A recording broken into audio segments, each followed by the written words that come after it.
प्रिय विद्यार्थिनः, अद्य वयम् अभिधामूलाव्यञ्जनाविषये पठामः। प्रयोजनवशात् लक्षणामूलाव्यञ्जनाविषये भवद्भिर्ज्ञातम्। इत्थं व्यञ्जनायाः विभागद्वयं शाब्दिव्यञ्जना आर्थिव्यञ्जना च। शाब्दिव्यञ्जनायाः आद्यभेदः अभिधामूलाव्यञ्जना तस्मिन् विषये सूच्यते अस्यां कारिकायां। पश्यन्तु किं कथ्यते। अनेकार्थस्य शब्दस्य वाचकत्वे नियन्त्रिते संयोगाद्यैरवाच्यार्थधीकृत व्यापृतिरञ्जनम्। अर्थं पश्यन्तु। अनेकार्थस्य शब्दस्य अर्थात् यत्र एकस्य शब्दस्य अनेके अर्थाः भवन्ति तस्य शब्दस्य अतः अनेकत्र गृहीतशक्तिकस्य शब्दस्य वाचकत्वे नियन्त्रिते। वाचकत्वे नाम अभिधायां नियन्त्रिते सति कैः संयोगाद्यैः, अग्रे कथ्यते न, संयोगाद्यैः। संयोगादयः के इति अत्र वयं ज्ञास्यामः अग्रे अस्मिन् पद्ये। संयोगाद्यैः नियन्त्रिते सति वक्ष्यमाण संयोग विप्रयोगादिभिः नियन्त्रिते। अर्थात् एकत्र नियमिते सति किं भवति? अवाच्यार्थ धीकृत अवाच्यार्थस्य अर्थात् अभिधया प्रतिपादयितुम् अशक्यस्य अर्थस्य धीकृत प्रतीतिः हेतुः या शक्तिः यः व्यापारः, व्यापृति नाम शक्तिः, शब्दशक्तिः, शब्दस्य व्यापारः। अंजनं सा शक्तिः का? व्यञ्जनाशक्ति एव। अतः उक्तम् अवाच्यार्थधीकृत व्यापृतिः अंजनम् इति। तत्र व्यञ्जनाशक्तिरेव भवति इति अर्थः। क्या यहाँ पर कहना चाहते हैं आचार्य मम्मट? कहते हैं कि संयोग आदि के द्वारा जो अनेकार्थक शब्द हैं, अर्थात जिनका एक से अधिक अर्थ होता है, ऐसे शब्दों के किसी एक अर्थ में नियंत्रित हो जाने पर, अब ये नियंत्रण किसके द्वारा होता है? तो संयोग आदि के द्वारा होता है, जिनके विषय में हम इस पद्य के माध्यम से जानेंगे। तो यह कहते हैं कि संयोग आदि के द्वारा जिन अनेकार्थक शब्दों का एक अर्थ में नियंत्रण हो गया है, उससे भिन्न अर्थात जो नियंत्रित अर्थ है उससे भिन्न भी एक और या अनेक अवाच्य अर्थ की प्रतीति जो होती है, उस प्रतीति को कराने वाला जो शब्द का व्यापार है, अर्थात जो शब्द की शक्ति वहाँ कार्य करती है, वह शक्ति, वह व्यापार, वह व्यापृति व्यंजना कहलाती है। अर्थात व्यंजना शब्द शक्ति के कारण ही यह संभव होता है कि एक अर्थ तो अभिधा के रूप में नियंत्रित हो गया संयोग आदि के कारण, किंतु अन्य जो अर्थ उस शब्द से व्यक्त होते हैं वे अर्थ व्यंजना वृत्ति के द्वारा ही प्रतीत होते हैं। इसी को अभिधामूला व्यंजना कहा जाता है। इदानीम् अग्रे पद्यस्य अर्थं भवन्तः पश्यन्तु। एतद् भवद्भिर्ज्ञातम्। अभिधा शब्दशक्त्या बोधयितुम् अशक्य अर्थस्य बोधने समर्था वृत्तिः व्यञ्जना भवति इति। इयमेव अभिधामूला शाब्दी व्यञ्जना इति। एतावत् अवगतम्। इदानीम् अग्रे पश्यन्तु। किमुक्तं? संयोगो विप्रयोगश्च साहचर्यं विरोधिता अर्थः प्रकरणं लिङ्गं शब्दस्यान्यस्य सन्निधिः सामर्थ्यम् औचितीदेशः कालो व्यक्तिस्वरादयः शब्दार्थस्यानवच्छेदे विशेषस्मृतिहेतवः। यदा शब्दस्य एकः अर्थः भवति तदा तस्य शब्दस्य अर्थनिरूपिता एका एव शक्तिः तत्र शब्दे भवति।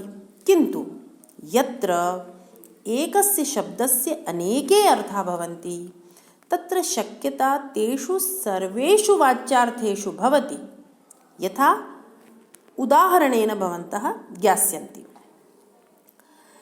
अत्र अग्रे वयं पश्यामः सशङ्खचक्रो हरिः अशङ्खचक्रो हरिः इति अच्युते। अत्र हरिशब्दस्य अर्थं भवन्तः कोशेषु द्रष्टुं शक्नुवन्ति।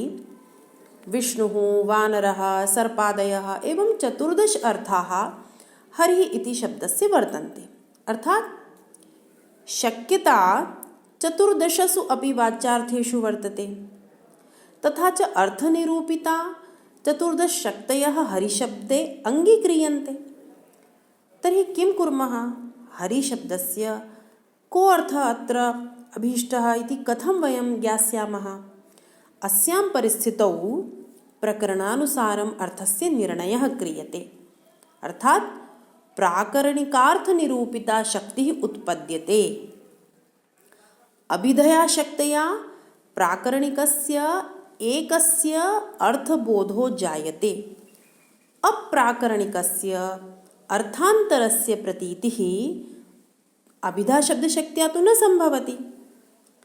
तर्हि अभिधाशक्त्या बोधयितुम् अप्राकरणिकस्य अर्थस्य बोधः यया शब्दशक्त्या जायते सा वृत्तिव्यञ्जना एव। अस्याः व्यञ्जनायाः नाम किम्?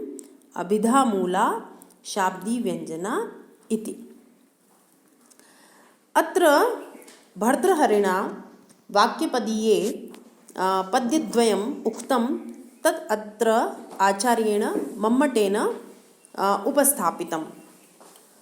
वाक्यपदीये भवन्तः द्रष्टुं शक्नुवन्ति संयोगो विप्रयोगश्च इत्यादयः।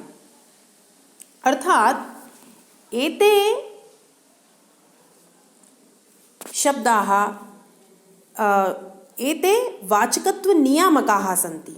अर्थात् यदा शब्दस्य अर्थस्य निर्णयः न भवति तदा विशेषार्थस्य निर्णये एते हेतवः भवन्ति। किं वक्तुं शक्नुमः? एते के वाचकत्वनियामकाः? संयोगः, विप्रयोगः, साहचर्यं, विरोधः, अर्थः, प्रकरणं, लिङ्गं, शब्दस्य अन्यस्य सन्निधिः, सामर्थ्यम्, औचिति, देशः, कालः, व्यक्तिः, स्वरः, स्वरादयः तत्र आदिपदेन अभिनयादयः भवन्ति। तस्मिन् विषये अपि चर्चयिष्यामः। तर्हि किं ज्ञातम्? एते के? एते वाचकत्वनियामकाः। एतस्मात् किं भवति? शब्दस्य एकस्मिन् अर्थे नियन्त्रणं भवति। किन्तु इदानीं यथा मया उक्तं तस्य शब्दस्य अनेके अर्थाः वर्तन्ते। तर्हि ते अर्थाः कया शक्त्या तत्र ज्ञायन्ते? तर्हि अभिधाशब्दशक्त्याः तु तत्र कार्यं नास्ति, तस्याः कार्यं तु सम्पन्नम्। इदानीं व्यञ्जनाशब्दशक्त्याः एव तत्कार्यं भवति इति एकमेकं कृत्वा सूचयामि। आदौ पश्यन्तु संयोगः। कथं संयोगेन अर्थनियन्त्रणं भवति इति। उदाहरणं पश्यन्तु। सशङ्खचक्रो हरिः प्रसिद्धसम्बन्धः। हरिशब्दस्य कोशे अनेकार्थाः सन्ति। इदानीमपि मया उक्तमासीत्। तत्र एकं पद्यं सूचयामि। यम अनिल इंद्र चंद्रार्क विष्णु सिंहांशु वाजिषु शुक अहि कपि भेकेषु हरिर्ना कपिले त्रिषु। अत्र पश्यन्तु, कोशात् अनेकार्थस्य हरिशब्दस्य वाचकता केन विष्णौ नियम्यते? शंखादि संयोगेन शंखम चक्रम च कस्य शोभा विष्णोः अतः अत्र हरि शब्दस्य को अर्थः विष्णुः इति। अत्र हरिः वानरः नास्ति, सिंहः नास्ति, यमः नास्ति, सर्पः नास्ति, अपितु विष्णुः एव वर्तते। यतोहि शंखं चक्रं च अच्युतः एव धारयति, अतः अत्र संशयः न वर्तते। आप समझे इस तथ्य को कि यहाँ पर हरि शब्द जो है ये कैसा शब्द है? अनेकार्थक। शब्दकोश में हम देखेंगे तो इसके अनेक अर्थ आपको प्राप्त होंगे, लेकिन यहाँ हम कह रहे हैं कि यह जो हरि शब्द है ये अच्युत में नियंत्रित हो गया है, विष्णु में नियंत्रित हो गया है। क्यों? संयोग के कारण। किसका संयोग है? शंख और चक्र का संयोग है। क्योंकि शंख और चक्र का धारण, शंख और चक्र का प्रसिद्ध संयोग वानर आदि के साथ नहीं है, अपितु अच्युत अर्थात विष्णु के साथ ही है। इसीलिए हमने शंख और चक्र के संयोग वशात यहाँ जान लिया है कि यहाँ हरि शब्द का अर्थ अच्युत अर्थात विष्णु है। तथैव विप्रयोगे प्रसिद्ध संबंध विभागः। विप्रयोगः नाम किं? प्रसिद्ध संबंध विभागः। उदाहरणं पश्यन्तु। अशंख चक्रो हरि। अत्र हरि शब्दस्य वाचकता विप्रयोगेन, अत्र संयोगेन आसीत् सशंख चक्रो हरि, अत्र वियोगेन वर्तते अशंख चक्रो हरिः इति। अत्र हरि शब्दस्य वाचकता विप्रयोगेन कुत्र नियम्यते? अच्युते विष्णौ। शंखं चक्रं च यः धारयति येन सह संयोगः वर्तते तेनैव सह विप्रयोगः अपि वर्तते। अतः अत्रापि हरि शब्दस्य को अर्थः? अच्युतः विष्णु वा। तो हमने अभी दो जो वाचकत्व के नियामक तत्व थे उन्हें देखा कि किस तरह संयोग के माध्यम से एक अनेकार्थक शब्द का एक अर्थ में नियंत्रण हो जाता है, और किस तरह विप्रयोग के माध्यम से भी एक शब्द का नियंत्रण एक अर्थ में कर दिया जाता है, और उससे आने वाले जो अन्य अर्थ है उनका बोध कराने वाली जो शक्ति है वह व्यंजना शब्द शक्ति होती है। इस तथ्य को हमने यहाँ जाना। अभी हम इसे यहीं स्थगित कर रहे हैं और फिर आगे के उदाहरण हम देखेंगे और जानेंगे कि किस तरह साहचर्य, विरोध, अर्थ, प्रकरण, लिंग, सामर्थ्य इत्यादि के द्वारा भी शब्दों के अर्थों का नियंत्रण होता है।